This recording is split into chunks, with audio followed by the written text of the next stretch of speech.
Le ministre délégué auprès du ministre des Sports, de la Jeunesse et de l'Éducation civique, Mikris Kabamboko, a donné le coup d'envoi de la deuxième édition du tournoi Mungali Lisanga ce 5 juillet en présence de plusieurs invités à l'instar du député maire de la ville, Dieudonné Bontimba, du premier vice-président de la FECOFOOT, Henri Nzanga, et des anciennes internationaux parmi lesquels Mbemba Jonas Tostao, dont cette deuxième édition 2026 lui a été dédiée.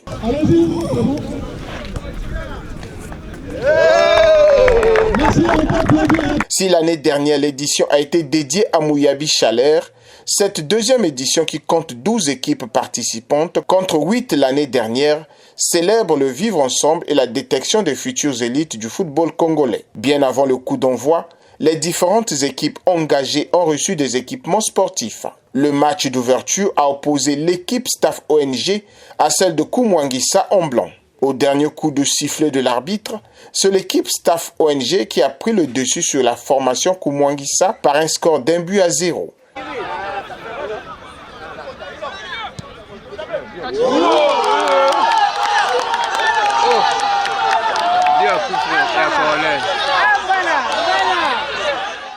Une initiative saluée par le conseiller départemental de Makwa, Serge Itoa, qui invite les jeunes à avoir une vision positive en prenant l'exemple sur les anciennes gloires du football. Je crois qu'il faut saluer l'initiateur de ce concept Mungali Lisanga, le conseiller départemental Ludovic Onyangue.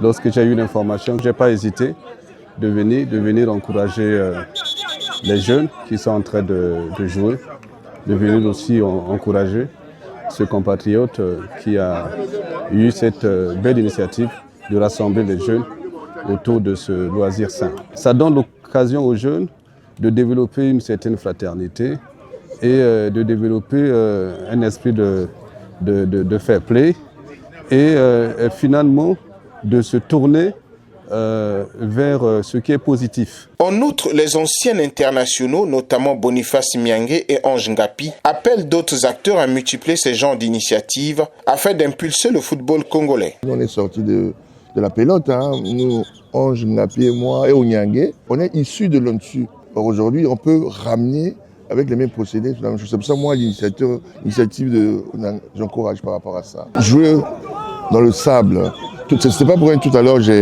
j'ai repéré 2 ou 3 petits, je suis allé les voir pour les encourager un peu par rapport à ça. Parfois, il y a des images de jeunesse qui me reviennent, de ces moments-là. Et revivre ça, je peux être aussi dans la peau de ces jeunes.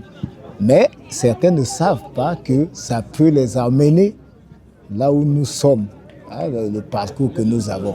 C'est ça le début. Et dans des conditions, parce que quand je vois un jeune contrôler un ballon sur ce terrain, ça dit beaucoup de choses.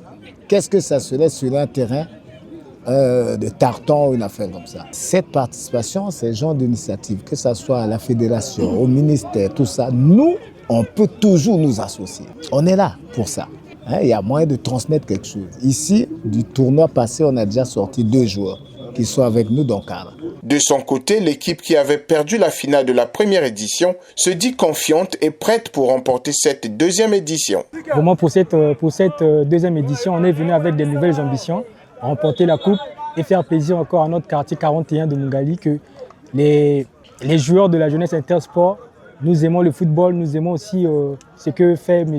Ludovic Onyangue pour Mungali. Encourageant la tenue de ce tournoi, le ministre délégué en charge de la jeunesse et de l'éducation civique, Mikris Kabamboko, a souhaité que ce rendez-vous soit pérenne. Nous sommes heureux donc de suivre que les jeunes se retrouvent ici en cette période estivale, période de vacances, pour s'adonner à cette pratique noble. Nous encourageons cette deuxième édition.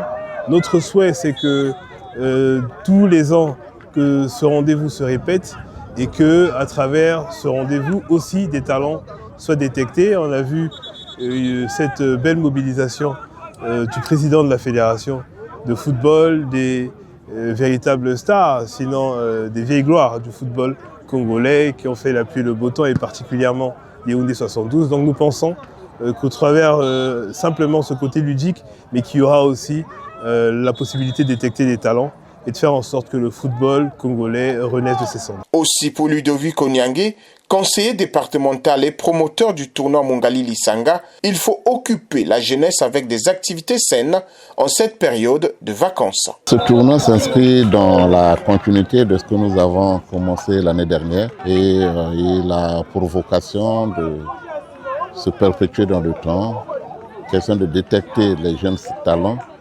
On ne le dira jamais assez, il faut que le football renaisse de ses cendres dans notre pays, à Brazzaville et à Mungali particulièrement, d'où sont sortis ici, sur cette terre, beaucoup de jeunes joueurs internationaux. Et vous avez pu remarquer ici la présence de certains entraîneurs, des détecteurs de jeunes talents. D'abord, nous sommes en période de vacances, il faut occuper la jeunesse. Il faut occuper la jeunesse à travers des loisirs sains. Et pour nous, le football en fait partie. Et nous demandons donc à la jeunesse de Mungali de participer à ces moments festifs, à ces moments de joie et d'émotion pour le vivre ensemble, le bien-être de nos populations, de nos jeunes surtout, et de protéger contre des mauvaises pratiques. Rappelons que la deuxième édition du tournoi Mungali Lisanga, qui se tient du 5 juillet au 9 août au CG Machua, est placée sous le signe de l'unité, de la fraternité et de la promotion du sport.